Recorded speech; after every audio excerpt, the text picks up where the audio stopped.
हम अपने मुल्क के मुकद्दर का फैसला करेंगे। एक गोरा व्हाइट हाउस में बैठकर भारत की सीज फायर का ऐलान करेगा? ये आपका नेशनलिज्म है।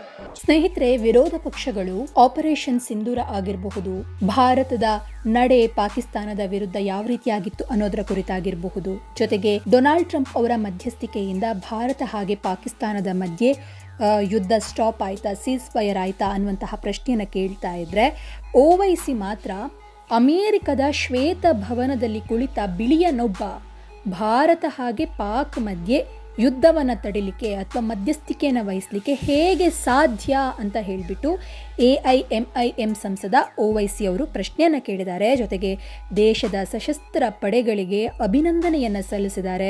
ನನ್ನ ಪ್ರಕಾರ POKಯ ಉಗ್ರ ನೆಲೆಯನ್ನು ಧ್ವಂಸಗೊಳಿಸಿದ್ದೇ ಅತಿ ದೊಡ್ಡ ಯಶಸ್ಸು ಅಂತ ಹೇಳಿದ್ದಾರೆ. ಇದ್ರ ಜೊತೆಗೆ ಓವೈಸಿ ಅವರು ಕೇಂದ್ರ ಸರ್ಕಾರಕ್ಕೆ ಪ್ರಶ್ನೆಯನ್ನು ಕೂಡ ಕೇಳಿದ್ದಾರೆ. ಏನು ಅಂತ ಅಂದರೆ, ನೀರು ಹಾಗೆ ರಕ್ತ ಒಟ್ಟಿಗೆ ಹರಿಲಿಕ್ಕೆ ಸಾಧ್ಯ ಇಲ್ಲ ಅಂತ ಹೇಳ್ತೀರಾ, ಪಾಕಿಸ್ತಾನದೊಂದಿಗೆ ಎಲ್ಲ ರೀತಿಯ ವ್ಯಾಪಾರ ವಹಿವಾಟುಗಳನ್ನು ಕಟ್ ಮಾಡಬೇಕು ಅಂತ ಹೇಳ್ತೀರಾ, ಆದರೆ ಭಾರತ ಹಾಗೆ ಪಾಕಿಸ್ತಾನದ ಮಧ್ಯೆ ಕ್ರಿಕೆಟ್ ಆಡಲಿಕ್ಕೆ ಅಥವಾ ಅವರ ಮಧ್ಯೆ ಮ್ಯಾಚ್ ನಡೀಲಿಕ್ಕೆ ಹೇಗೆ ಸಾಧ್ಯ, ಇದಕ್ಕೆ ನನ್ನ ಮನಸ್ಸು ಒಪ್ತಾ ಇಲ್ಲ ಅನ್ನುವಂತಹ ವಿಚಾರಗಳನ್ನು ಕೂಡ ಓವೈಸಿ ಅವರು ಇದೇ ಸಂದರ್ಭದಲ್ಲಿ ಹೇಳಿದ್ದಾರೆ. चेयरमैन साहिबा, मैं शुरुआत में अपनी तरफ से ताज़ियत पेश करना चाहूँगा उन 26 लोगों को जिनका नाम पूछकर और मुसलमान नहीं होने के नाते पर उनको गोली मारकर कत्ल कर दिया गया.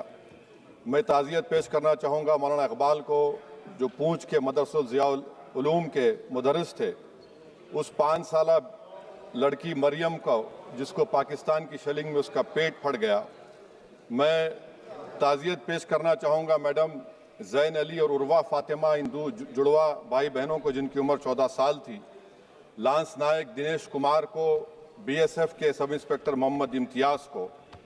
मैं शुक्रिया अदा करना चाहूँगा कश्मीर की आवाम का कि उन्होंने पहलगाम के वाक़े के बाद मस्जिदों से ऐलान किया मजम्मत का, बग़ैर किसी के बोलने पर रोड पर निकलकर उन्होंने पाकिस्तान से आए हुए दहशतगर्दों की मजम्मत की. मैं मुबारकबाद देता हूँ हमारी मुसल्लह अफ़वाज को कि उन्होंने एक अजीम कुर्बानी पेश की और बहादुरी के साथ ऑपरेशन सिंदूर में भारत को कामयाबी दिलाई.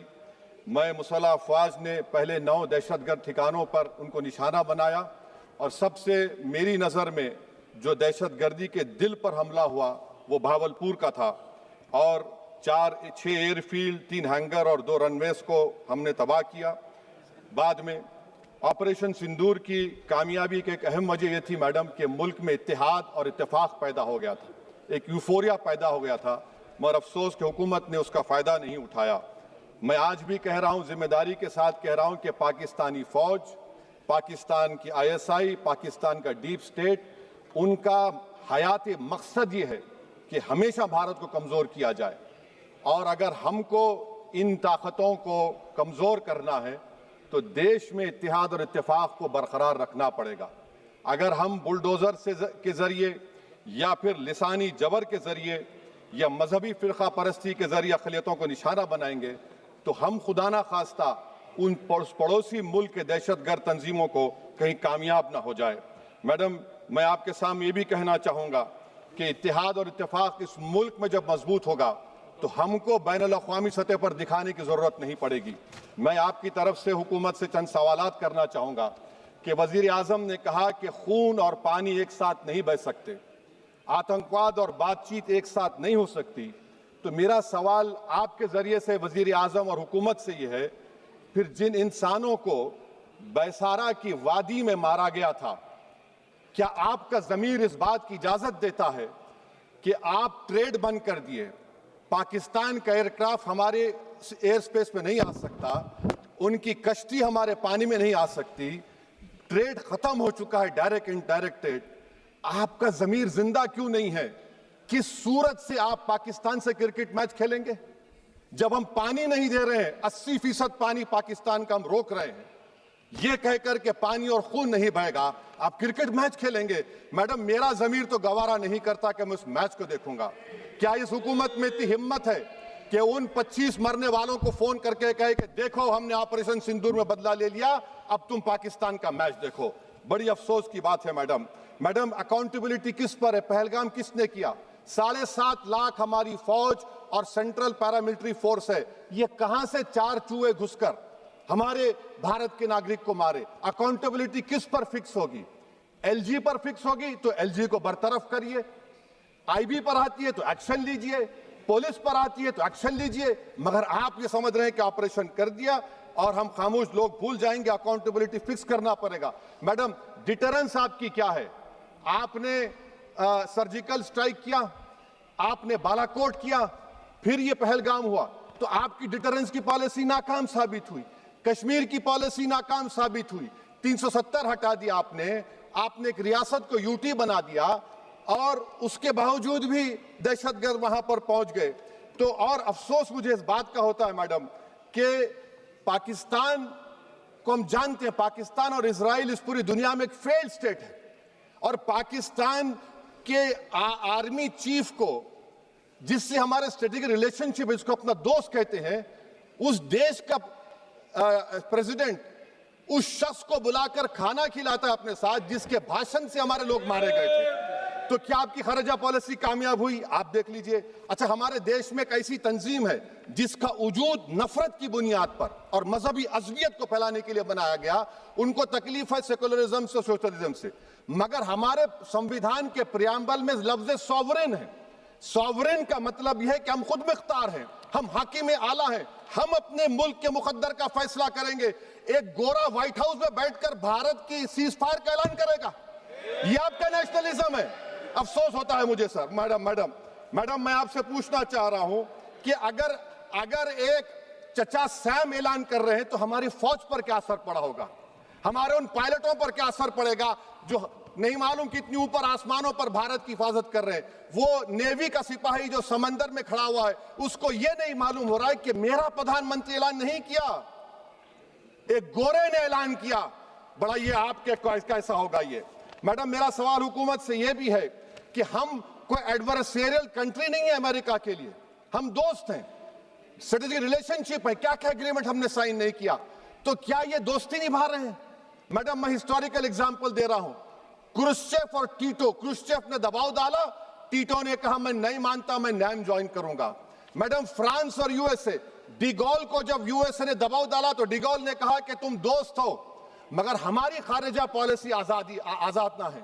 मैडम, वहीं पर आप देखिए गुजराल साहब, जिसको कहते सबसे कमजोर थे, वजीर आजम थे, उन्होंने बहादुरी का मजारा है कि रिफूलिंग करने नहीं दिया। वियतनाम 20 साल यूएसए लड़ा मगर झुका नहीं, और हम उनको बोल भी नहीं पा रहे, हम तो कोई दुश्मन मुल्क तो नहीं है अमेरिका के, ये आपको समझने की जरूरत है। और मैडम, यहां पर वजीर खारजा ने कहा वो चीन गए, डिप्टी चीफ ऑफ स्टाफ ने कहा कि चीन के इक्विपमेंट एक लाइफ लैब था हमारे उनके लिए। क्या आपने कहा चीन को कि तुमने क्यों दिया पाकिस्तान को हथियार? आप नहीं कहे। और मैडम, आप जानते हैं कि रक्षा मंत्री ने कहा कि स्विफ्ट एंड प्रोपोर्शनेट, तो फिर जो इंडोनेशिया मिलिट्री अटैचे ने कहा कि हमको कहा गया मत मारो, हम सेल्फ डिफेंस में भी नहीं मार सकते थे पाकिस्तान को। और अगर आप ट्रंप के बयान को गलत कह रहे हैं कि 5 एयरक्राफ्ट नहीं गिरे, मैं यकीन करता हूं आपकी बात का। आप हमारे पायलट्स को कमेंट करिए ना, हमारे पायलट्स को कमेंट करिए कि हम अपने पायलट्स की तारीफ करते हैं, आप वो भी नहीं करना चाहते। मैं हुकूमत से जानना चाहता हूं मैडम कि क्या फ्रांस ने हमको सोर्स कोड नहीं दिया जिसकी वजह से हमारे एयरक्राफ्ट को क्या नुकसान हुआ? अब मुस्तकबिल में आप हथियार खरीदेंगे तो क्या आप सोर्स कोड हासिल करेंगे? और मैडम, मैं आपको बताना चाह रहा हूं, मेरे सवाल का जवाब हुकूमत दे। हमारे पास सैंक्शन जो स्क्वाड्रन है 42 है, 60 साल के बाद सिर्फ 29 काम कर रहे हैं।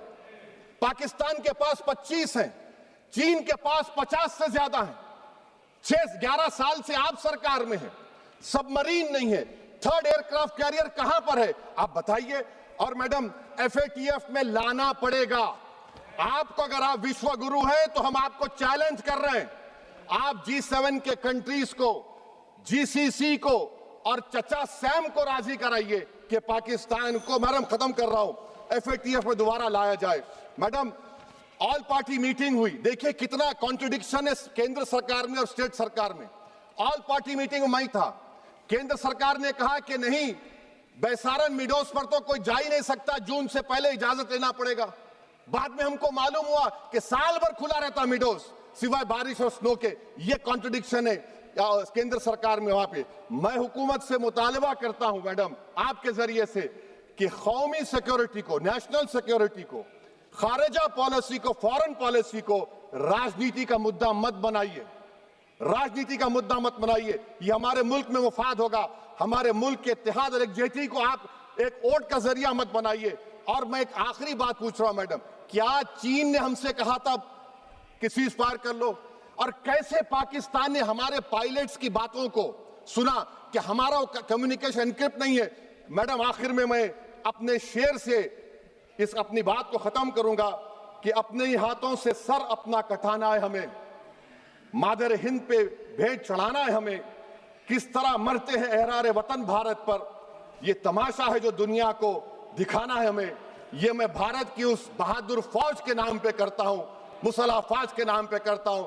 यह शेर कहने वाला कोई बीजेपी का नहीं था, यह शेर कहने वाले का नाम शेर था, शहीद अशफाकुल्लाह। मैं फिर से हुकूमत से कह रहा हूं, पाकिस्तान टेररिज्म करेगा, आप तैयार हो जाइए। आप चीन से मोहब्बत, कितना इम्बैलेंस हुआ ट्रेड का, कितना इम्बैलेंस हो रहा है चीन से। अच्छा, जब गलवान हुआ उस वक्त भी ट्रंप ने कहा था कि मैं बात करूंगा, हमने कहा नहीं बात करेंगे, जरूरत नहीं है। आज ट्रंप हमारे से पहले बोलता है इज्जत नफ्स भी कोई चीज होती है, इख्तिदार में कोई यहां रहेगा कोई वहां रहेगा, मगर इख्तिदार में इकबाल होना चाहिए।